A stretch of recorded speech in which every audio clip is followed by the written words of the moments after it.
Welcome to another edition of Grace Under Pressure, where my guest today is Jeff Wetzler. I'll tell you all about Jeff in just a moment. Grace Under Pressure is that show which often deals with the soft stuff, the caring, the commitment we exert toward others. And when you do it from a leadership position, as you will definitely discover that Jeff is, you do it with common cause to bring people together. Welcome, Jeff Wetzler. Thank you, John. It's so great to be with you. Great. I want to tell folks all about you. You are the co-CEO of Transcend, a nationally recognized innovation organization, and you're an expert in learning and human potential. You combine a leadership experience more than 25 years and as a management consultant, executive, and chief learning officer. I love this. Chief learning officer for Teach for America. You have a doctorate in adult learning and leadership from Columbia. And you have been an Aspen Fellow and an Edmund Hillary Fellow. That's pretty cool. The reason you're here today is because you have a brand new book coming out. And it's called Ask, Tap into the Hidden Wisdom of People Around You for Unexpected Breakthroughs in Leadership and Life. Welcome, Jeff Wetzler. Thank you so much. Great. I got to tell you, Jeff, I first got your book and I looked at the advanced praise because I always do. Man, you know some powerful people. Adam Grant, Jim Collins, Bill George. Wow, you rock. Well, I'm very fortunate that they have gotten behind the messages of the book. Well, it's a testament to the power of your book. And so a little promo or little description of the book is too often people don't tell us what we most need to know. And guess what? We don't ask. So this problem is pervasive. So, but as you say, questions open the door for it. So I'm going to say, Jeff, just jump in. Why do we withhold information from other people? Yeah, well, I'll say, first of all, that is pervasive. It happens everywhere. I know it in my own experience where I can sometimes withhold things that I wish I would be more self-expressed about. But even in doing the research for the book, I found I was startled by just how often this withholding happens. I mean, in organizations, I looked at studies that said like upwards of 70-80% of people say they withhold important things from their managers, and that even the people around them know about this. And even in our personal lives, I found one study that said between 60 and 80% of Americans, depending on the demographic, withhold information from their own doctor. Don't even tell their own doctor things that could help them get healthier because they don't want to waste the doctor's time. They don't want to be embarrassed. They don't want to be judged. They don't want to become a burden. And so to your question about why do we withhold, those are many of the reasons. We worry about the impact of what we would say, maybe how it's going to impact the other person, our relationship, our judgment, etc. So there's more reasons that, but go ahead. Well, I mean, if you drill down, would it not be fear, Jeff? Absolutely. If you had to boil it down to one word, I would say fear. But that's not the only reason. Sometimes people withhold from us because they don't even realize that we're interested in knowing what they have to say. They might just assume Jeff doesn't care. Why? If he cares, he's not asking me. They also might withhold because they just don't have time. They feel like it's going to take too long. I don't want to get into it. And sometimes people withhold because they just don't have the words. They don't know how to say it. And I found this really interesting statistic, which is that the human mind thinks at 900 words per minute, but the mouth can only get out 125 words per minute. So just you don't even have to go to fear. Just the math alone doesn't work for us to be able to hear everything that people are thinking. That has got to be one of the most intriguing facts I have ever heard. Wow. Yeah. Well, I am someone who suffers from a fumble tongue, so now I have an excuse. There you go. Your mind is just moving too fast. I feel better already. But now there's another side. Maybe it's the side is that if we, and the theme of your book is asking for help, but if we ask for help, I say, hey, Jeff, can you help me out? Sometimes I might feel diminished. What's your perspective on that? Absolutely. I think that the culture around us, often in organizations, but even in our society more broadly, can send the messages to people if you ask for help, or if you ask for information. And by the way, the book is really about asking for any kinds of things that you want to learn from people. Any kind of asking, any kind of expression of uncertainty, curiosity is weakness. And I think that's unfortunate because I actually think you can be vulnerable and strong at the exact same time. And so it doesn't need to be that way, but I do think we're conditioned in some ways to think that way. Now, you hit on a key theme that has come up in my show, and I know that your wife, Jen Goldman, works on this all the time, and that's that sense of vulnerability. But good leaders, what do? They ain't afraid to ask. Am I correct? Absolutely. They absolutely do. Because I think good leaders know they don't have all the answers. And in fact, their job is not to have all the answers. Their job is to create the conditions for the right answers to emerge from their teams. And to do that, they need to ask, but they also need to ask because they need to model that for other people. Just the same way they don't have all the answers, no, nor does anybody in their team or their organization. But if they are asking, if they're expressing uncertainty, if they're expressing curiosity, they're setting the tone for other people to do that too. And that is part of what unlocks the collective intelligence in organizations. Absolutely. Now you have help. This book is help. So That's right. there's something it's called the Ask approach. Yes. Tell us about it, please. So The ask approach is a set of 5 practices that we can all learn. They are all based in scientific research, but also practice tested. And when we put them together, they give us the greatest possible chance of actually tapping in to that hidden insight, knowledge, wisdom that other people hold, but too often don't share with us. great. So top line, what the key principles are, so that we know. Is one of them curiosity? That's So right. So number one is choosing curiosity. And that's really where it has to start. If we're asking questions that are not coming from a place of genuine curiosity, people will see right through that. But conversely, if we are genuinely curious, if we're truly interested to learn from the other person, that actually that causes other people to actually want to share with us. And choosing curiosity is really about centering one question in our mind, which is, what can I learn from the other person? great. And I'm glad curiosity is so essential to leadership, but I think it's often overlooked. And also, but if leaders need to learn that when you ask questions, especially of subordinates, you are not a prosecuting attorney. That's right. That's right. And that actually brings us to number 2, which is called make it safe. Because if we are curious, but other people feel intimidated to tell us their truth, especially if it's a hard truth, we're not going to answer. We're not going to learn from them. I learned this in my first operating role when I was at Teach for America, and I had several hundred people reporting to me, and I thought I knew what was going on. I thought I was asking the right questions, but it turned out that a massive part of what I was supervising was about to implode because people didn't feel safe to tell me that they were struggling. And if they had told me, I could have helped them and I would have helped them. But what they thought was that they needed to project that they had it all together.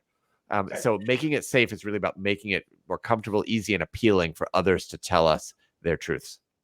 I did want to touch on your experience with Teach Yeah. for America, and Yes. you gave me the perfect entree Okay. because I think of Teach of America as obviously it's a nonprofit and it's Yes. interested in the social welfare and benefit of others and all getting together. Yet you were running it as and your leadership wasn't exactly empowering. So in other words, if a well-intended, socially beneficial organization can have trouble, what hope is there for the rest of us, Jeff?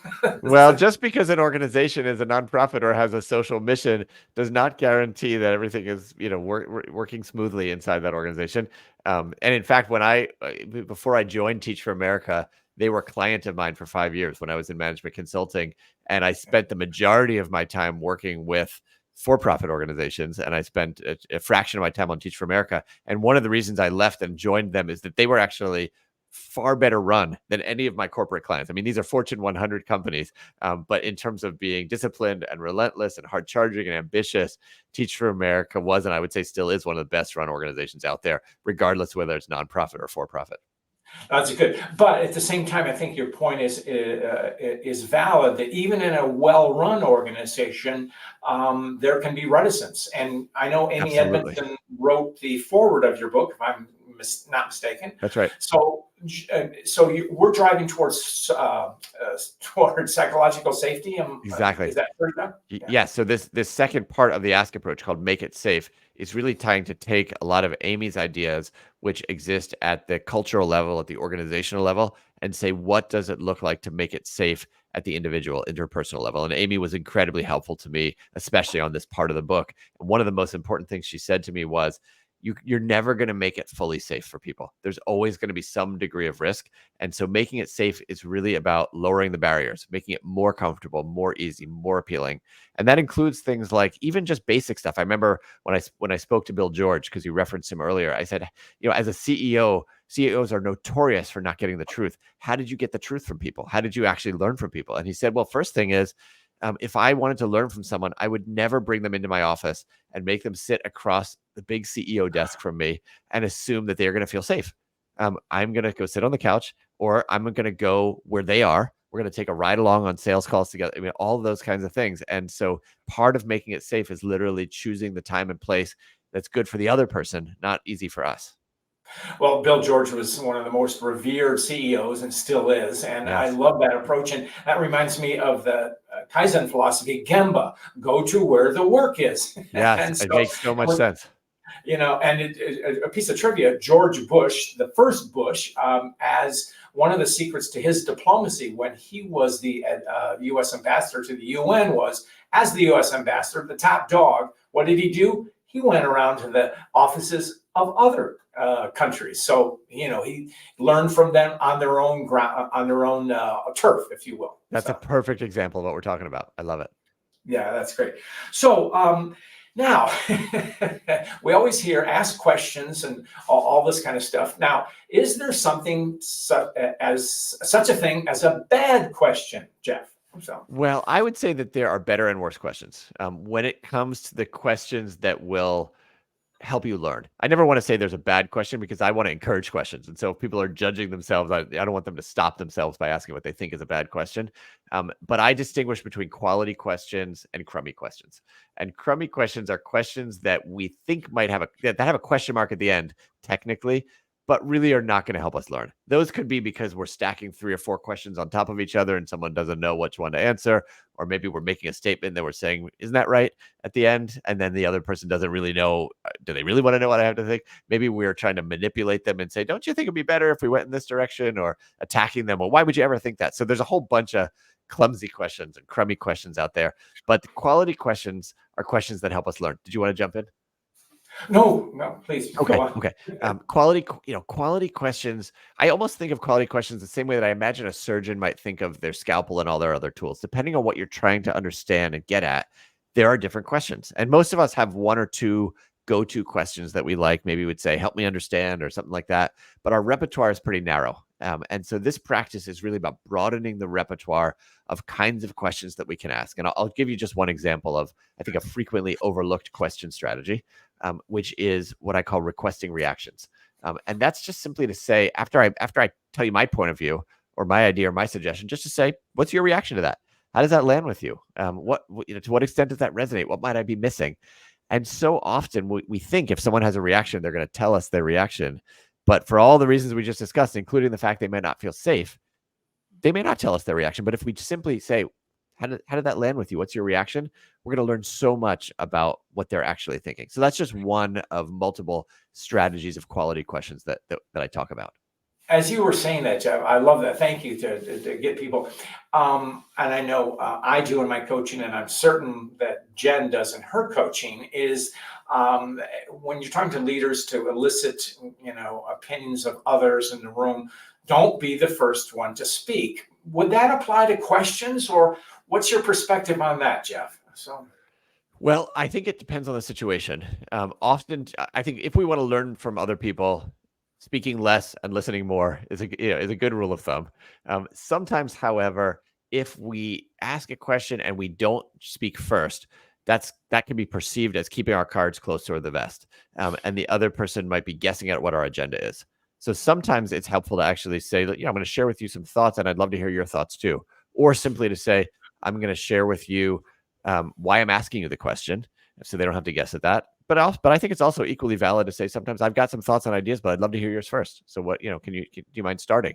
Any of those can work depending on the situation. Great. Any other questions that resonate with the safety cycle that make it more comfortable for people to answer? And I'm thinking of subordinate to superior, if we will. So Yeah, I think one of the most surprising questions to ask somebody who's reporting to you, whether directly or multiple layers away, is to say, um, what are some of the things that you think I should be thinking about that I might not be aware of? Or here's a couple things I'm wrestling with as a leader in this organization. And from your perspective, what would you do if you were in my shoes? Or what are you seeing that I might not be seeing? And whenever I've done that, the reaction and the response and feedback I've gotten has been, oh my God, I can't believe he's asking me this question. I can't believe he cares to ask me that type of question. And that's sad because I wish people would know that I really do want to know and really do want to care. But those kinds of things can be really empowering for people because it can let them know how much we value what they see and their ideas. I'm so glad you mentioned the quote caring quotient in the sense of asking questions, because that's something that is evident in coaching. When you are listening as a leader, listening to a direct report, you're investing your time in that. And that's a sign of respect. I hadn't quite thought, but asking them questions too is another way of saying, hey, I value what you say, Jeff. Yeah, I actually think I say my love language is questions. It's how I perceive interest and love from other people, and it's also one of the top ways that I share how much I value. If I'm asking you questions, that is that's a signal that I really care about you. You're making me laugh, and I'm going to put you on the spot. So, when you were a 5-year-old, did you ask a lot of questions? I did ask a lot of questions when I was a 5-year-old, partly because I was very curious, and partly actually because I felt safer asking questions than announcing my own opinion sometimes. And so that became kind of a habit, and then became a muscle. Oh, that's good. Oh, questions as a muscle. That's an interesting thought. So toward that end, so if say I'm an executive and I want to engage more with my people, find out and more of what's going on, as Bill George would do by physically visiting and things like that. So, cultivating a habit of asking questions is a good thing, then, right? So, 100%, 100%. Yes. great. Do you want me to go on Okay. to the number 4, listening to learn? Yes, So please. basically, what after we ask a question, it all comes down to how well we listen, because it's not enough to just ask the question. That you got to then take in what they have to say, and listening to learn is very different than listening to react, prove a point, show how smart we are, any number of the other intentions that we sometimes bring to listening to situations. And there's a big difference between thinking we're listening and actually hearing what someone is saying, and also what they're not saying. And we're all worse at this than we think we are. I mean, that's what the research shows. Oh, Yeah. Give me an example of some of research, any of the research that taught you that came across and said, "Oh yeah." What was the fact that you uncovered, Jeff? Well, I'll tell you one of the most interesting stories that I heard from the research for the book is I would talk to professional listeners in the form of journalists, and I talked to one, Jenny Anderson, who is an award-winning journalist, and she said to me every time she interviews a subject for her reporting, she would record the interview, and then she would go back and listen to it again, a second time, a third time, a fourth time, a fifth time, and each time she would listen to it again, she would pick up something incredibly important that she hadn't heard the previous times. And I think to myself, if a professional award-winning journalist misses so much, imagine how much the rest of us are missing when we're not recording, not re-listening to it, not building those kinds of muscles. Now that is a powerful lesson, because I think even a well-intentioned executive, especially the higher up you go in the ladder, I could ask you, if I'm your boss, I'm the super boss, and you're a subordinate to me, and I'll say, Jeff, how are things going in Peoria? And you give me the answer. I got other things I'm thinking about. Is my mind cluttered? What's holding me back from actually focusing? Did you come across that? Absolutely. So some of it is literally just distractions. And so, and to your point, the distractions can be internal distractions or external distractions. Internal distractions are, I'm thinking about my next meeting. I'm wondering how they're perceiving me. My mind is cluttered with all kinds of things. And external distractions are all the things like the emails coming in, the messages, the calls we're getting, etc. When I am personally guilty of being distracted as well. And sometimes, I see you raising your hand too. What I have literally, my latest life hack, because I do a lot of my, conversations. We're a remote organization. I do them on video. I literally will sit on my hands, so that I cannot check email. I cannot check the Slacks. I cannot, if I'm sitting on my hands, That cuts out a lot of the external distractions, allows me to focus far more. But then, yeah, go ahead. No, please. No, I was just going to say, as you were talking about that, I'm thinking of the clutter in our brain, and as you know, then the theory of in meditation, in the Buddhist tradition, there's something called monkey brain, Yep. which gets in Yep. the way. So, are there techniques borrowed from meditation that we could apply to listening?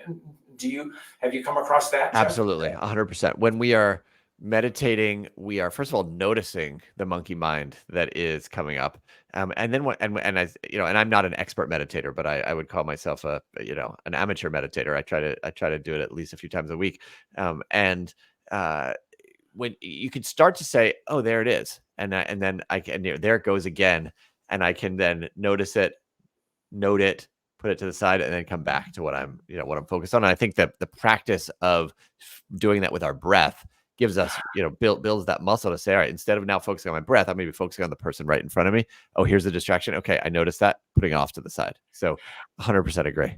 Yeah, I'm thinking something of in presentation skill coaching. We talk about getting your breath in right and going on stage and stuff.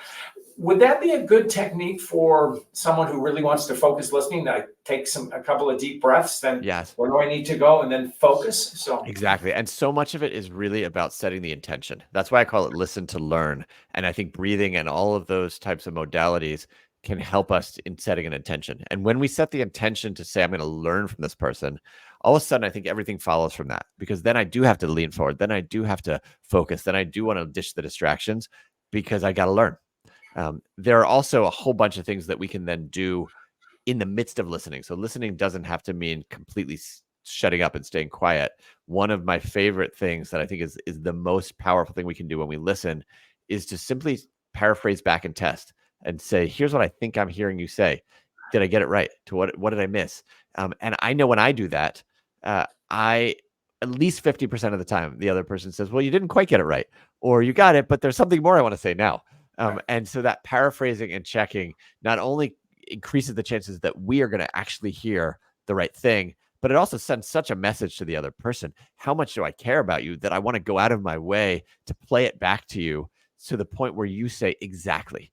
And I know when I am doing that and someone says exactly, that's a moment of human connection that is so powerful, because it says to me, I've got them. And it says to them, he really gets what I'm saying. And so I like to really try to paraphrase to the point where they're like, exactly. okay. You said something that the way you frame the concept of listening and listening to learn, which is a positive, as opposed to I got to go to another meeting and listen to somebody prattle on. It's like I need to learn. That's Yes. a positive thought. And it comes from the underlying premise that there is something important to learn from every single person. Great. So now we've gone through 4. So Yes. what is number The 5? final one, and I will say this is my favorite one. It's called reflect and reconnect. It is my favorite one because reflection is really where we squeeze the learning out of things. Just because we've asked a question, just because we've listened, that doesn't actually guarantee that we're going to learn. That learning comes from making meaning of what we've heard. That processing is what we do when we reflect. And I think reflection sometimes has a bad rap. People think I don't have time to reflect. I don't know how to reflect. Maybe if I go on a meditation retreat, I can reflect. But how do I reflect in real time, in action? And so that's what this is all about. And I use a method called sift it and turn it. Sifting it is basically saying, of all the things that I heard from someone, what are the gems? Because we can't pay attention to every single thing. And if somebody told us 100 things, sifting it is really, how do I get to the 3 most important things that they had to say? And then turning it is just asking myself 3 reflective questions. What did I hear that impacts the story I've got about this person and the situation? What did I hear that would impact the steps that I take? And what did I hear that might shed light on my own deeper stuff, my own assumptions and ways of being and biases, and how can I grow more deeply as a person? So if we sift it and turn it, we stand a far greater chance of really squeezing the insight out of it. But it's not enough to just take that insight for ourselves. That's why I say reflect and reconnect. The reconnect part is going back to the other person and saying, this is what I learned from you. And thank you. And by the way, how does that match what you were hoping I was going to learn? Is there anything you would want to modify about that? And when we close that loop, when we reconnect, I think it's a very rare thing to do. It has such a deep impact on the other person. It lets them know how much we value them. both that we learned from them and that we took the time to share it. It gives them a chance to correct it. And I think most importantly, it radically increases the chances they're going to want to share with us in the future. Oh, without question. I mean, if I have a conversation with my boss and he comes back to me the next day and said, "Here's what I heard," and did I get it right or whatever? Yeah, that's pretty special. So Especially if now he says, here's what I'm going to do with it too. Here's the yeah, action I'm going to take. Yeah. yeah, Go ahead. that's really powerful. And now there's we're talking about listening to learning and reconnecting and stuff, but um, given that our society, our culture, whatever, there's what holds us back from learning people different than ourselves, different from ourselves, be racially or culturally or even age. What did you discover, Jeff? So I would say two things. One is that when we're interacting across lines of difference, um, there is the stakes of psychological safety go up. And in many cases, especially if it's a power difference of any kind or power difference that might be correlated to a different kind of identity marker like race or gender, people may not feel safe sharing the truth, and that's an impediment to us learning. So I would say that's one. And then I think there's a second one, which is that it can feel scary sometimes to ask questions across lines of difference.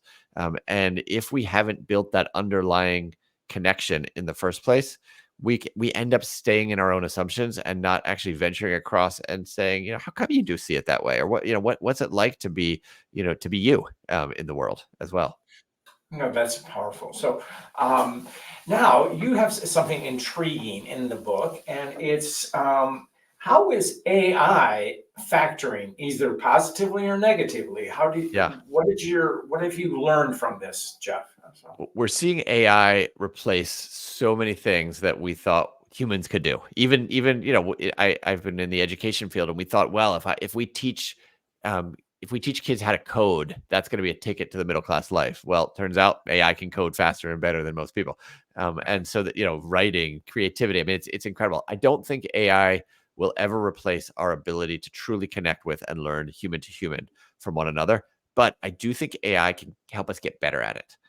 And so in the book, I talk about different ways that we can use AI to actually enhance our ability to use the ask approach. I'll just give you one quick example. If you put into AI, I think my business partner is making a terrible decision for X, Y, Z reasons. What might I be missing? All of a sudden, it comes back. Or if I think this politician is the worst politician, how could anyone ever vote for them? What might I be missing? All of a sudden, ChatGPT or Claude or whatever bot you use will come back and give you considerations in the privacy of your own office or home that you hadn't thought about before. It starts to implant questions. And so we can actually use AI as a tool to help us choose curiosity. We can also ask it to help us generate questions. It's been really fascinating to see. oh, that's fascinating. That's great. So there is still a need for humans. Yes.